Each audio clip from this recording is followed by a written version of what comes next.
The delicate strains of a violin danced through the air as soft whispers of lace and satin swirled around me. In the mirror's reflection, I glimpsed the woman I had become. A survivor adorned in white, a symbol of hope and rebirth. My name is Sophia, and this was my new beginning. Emily, my precious 8-year-old daughter, tugged at my dress, her eyes sparkling with a mixture of excitement and uncertainty. "Mommy, are you happy?" she asked, her voice quivering like the wings of a butterfly. I knelt down, cupping her cherubic face in my hands, and smiled. "Yes, sweetheart, Mommy's happy, and you'll have a new daddy who will love us both very much." She hesitated, her eyes searching mine for reassurance. "Promise?" "Promise," I whispered, sealing it with a kiss on her forehead. The wedding was a simple affair, a stark contrast to the grand emotions it harbored. Mark stood at the altar, his eyes gleaming with what I mistook for love. His vow was a melody, his promises poetic. I believed in them, in him. In my heart, I locked away the memories of my first husband, gone too soon, and looked toward the future with Mark. The early days were a haze of laughter and shared dreams. Mark would come home from work, sweep Emily into his arms, and fill the house with stories and joy. But as the seasons changed, so did he. The warmth in his eyes was replaced with a cold indifference, a shadow that crept into our lives uninvited. "What's this mess, Sophia?" he'd snap, glaring at a misplaced toy or a dish left unwashed. "Can you keep this house in order?" I'd bite my lip, stifling the words that begged to escape, and Emily would shrink away, her eyes wide with fear. The home that once resonated with love became a battleground, filled with tension and unspoken resentments. But I persevered, clinging to the remnants of happiness, convincing myself that this was just a phase. Mark was not a bad person, I told myself. He was just misunderstood. And I believed I could fix him, heal him with my love and patience. Then one day, as winter's chill began to give way to the promise of spring, Mark's voice broke through my thoughts, a calculated sweetness in his tone. "Sophia, let's take a vacation, just the three of us. How about a cabin in the woods? It'll be a chance to reconnect, to find that spark again." I looked at him, his eyes hiding something I couldn't quite decipher, and a shiver ran down my spine.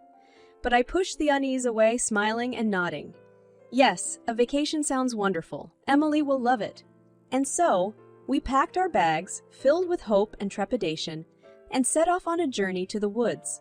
Little did I know that it would be a path that would unravel our lives, exposing the dark underbelly of a man I thought I knew. As the car wove through the winding roads, Emily's laughter filling the air, I looked out of the window, the forest's embrace beckoning us closer. A voice inside me whispered a warning, but I silenced it. This was a new beginning, a chance to heal and grow, or so I thought. The cabin stood nestled among the towering trees, a relic of time, hiding secrets within its wooden walls. The scent of damp earth and pine filled the air as we tumbled out of the car, the forest's embrace both welcoming and mysterious. "Look, Mommy!" Emily exclaimed, her eyes wide with wonder, pointing at a squirrel darting up a tree. Her laughter, pure and untamed, rang through the forest, a melody to my ears. Mark's eyes, however, were on the cabin, his gaze scrutinizing, calculating. The smile he offered was rehearsed, lacking the warmth I once knew. "Let's get settled in, shall we?" he said, his voice lacking conviction. As we unpacked, the cabin became an extension of our lives, filled with the trappings of the ordinary, yet overshadowed by the wilderness outside.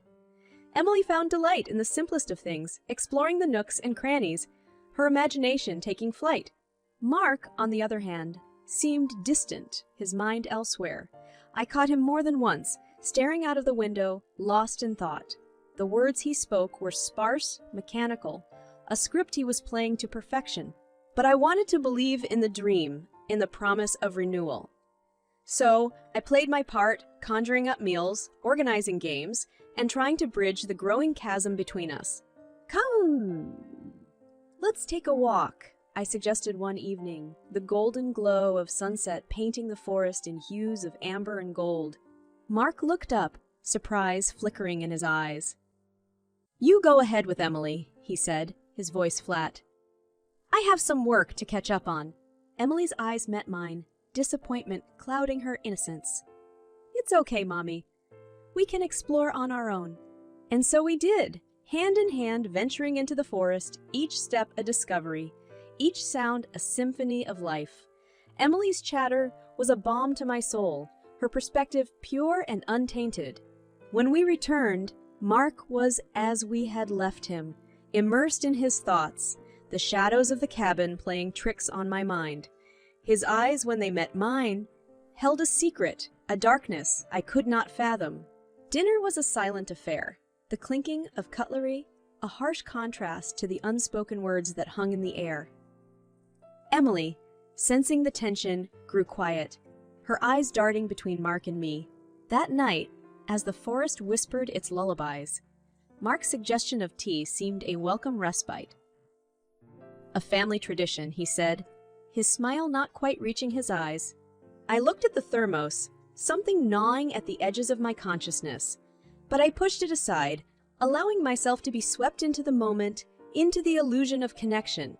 We drank the tea, its warmth spreading through our veins, a temporary balm to the fractures that lay beneath. Emily yawned, her eyes heavy with sleep, and I felt a drowsiness I could not explain. "Time for bed," Mark announced, his voice devoid of emotion, his eyes watching, waiting. As I tucked Emily into bed, her sleepy smile a promise of love, I felt a chill, a premonition of something I could not name. The forest outside seemed to hold its breath, the world suspended in time. I joined Mark in our room, his back turned to me, his body a stranger's. The silence was a weight, pressing down on me, suffocating. I closed my eyes, allowing sleep to take me, the unease a distant echo drowned by the call of dreams. But the night held no rest, only a descent into a nightmare, a trap carefully laid, a deceit skillfully executed. The cabin in the woods, once a haven, had become the stage for a play, a twisted game in which I was an unwitting participant, a pawn in a plot I could not see. And as the darkness deepened, Mark's true face began to emerge, a mask slipping away, revealing a man I did not recognize, a man capable of betrayal and much, much more. A cold wind stirred the curtains, a haunting melody to my dreams. I awoke disoriented, a lingering haze clouding my senses. The room was still, shadows playing tricks on the walls. The silence eerie, unnatural. "Mark!" I whispered, reaching out, only to find the space beside me empty, the sheets cold to the touch. Panic set in, a cold claw gripping my heart. I stumbled out of bed, calling out to Emily, my voice breaking. The cabin was deserted, the emptiness echoing my growing fear. "Mark? Emily?" I called again, my voice a plea, a prayer. Emily's room was untouched, her little body curled under the blankets, her breathing soft and rhythmic. Relief washed over me, followed by a growing sense of dread. Where was Mark? I searched the cabin, each room a testament to our lives, filled with memories and shadows. But Mark was nowhere to be found, his presence erased, as if he had never been there. The car was gone, the driveway a silent witness to his departure. Confusion and disbelief warred within me, a storm of emotions threatening to engulf me.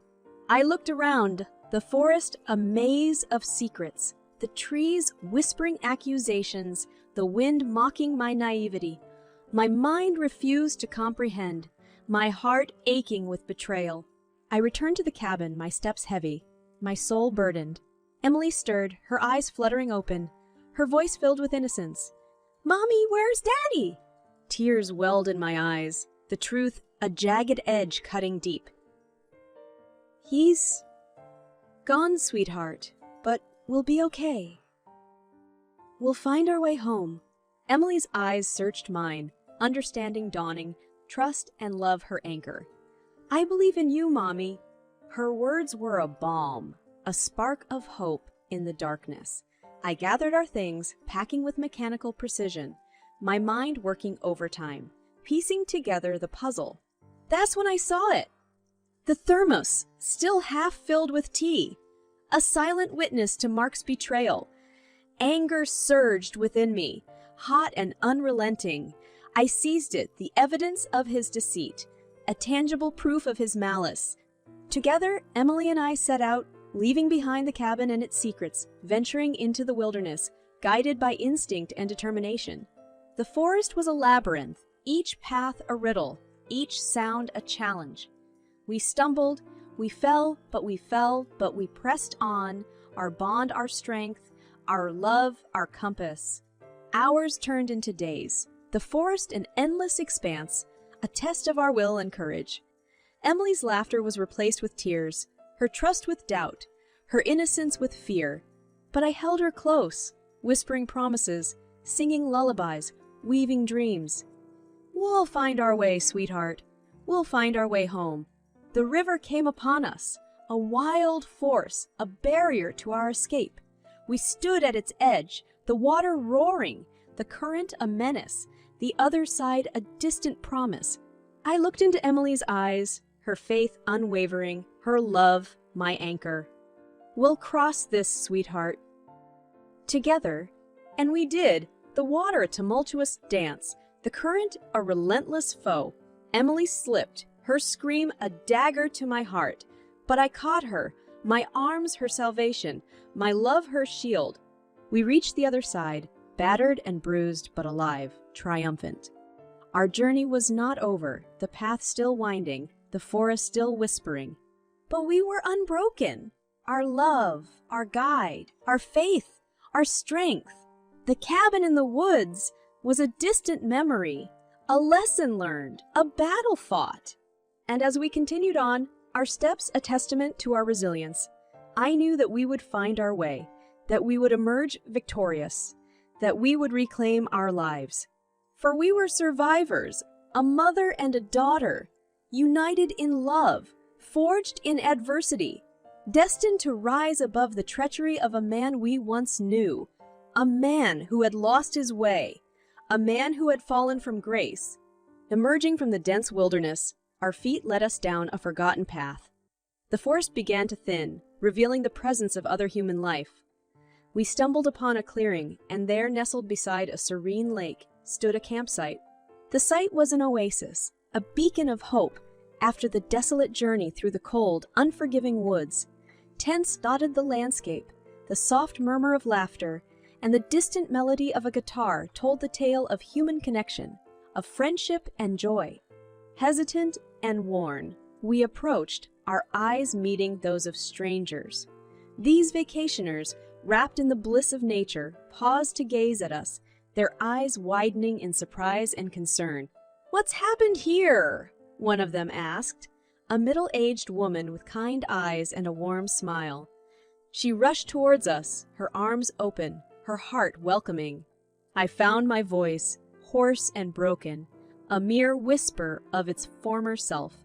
The story tumbled out, a torrent of pain and betrayal, the tale of our survival, our escape, our resilience.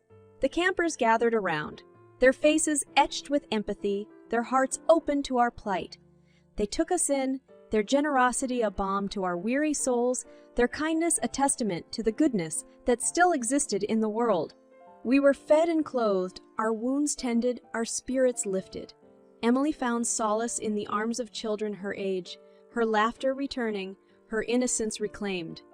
I sat by the fire, the warmth seeping into my bones, the flames dancing a hypnotic dance, the stories of the campers a soothing melody.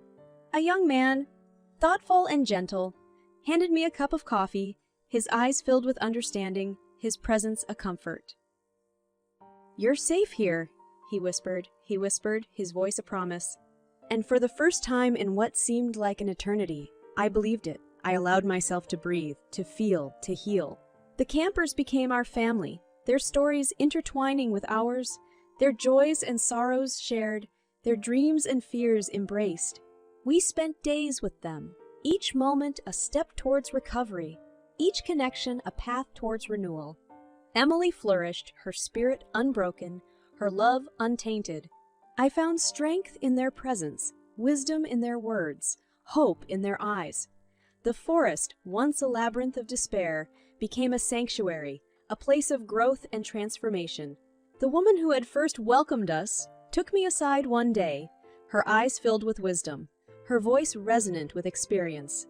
"You are a remarkable woman, Sophia," she said, her words a benediction. "Your strength, your love, your determination are an inspiration.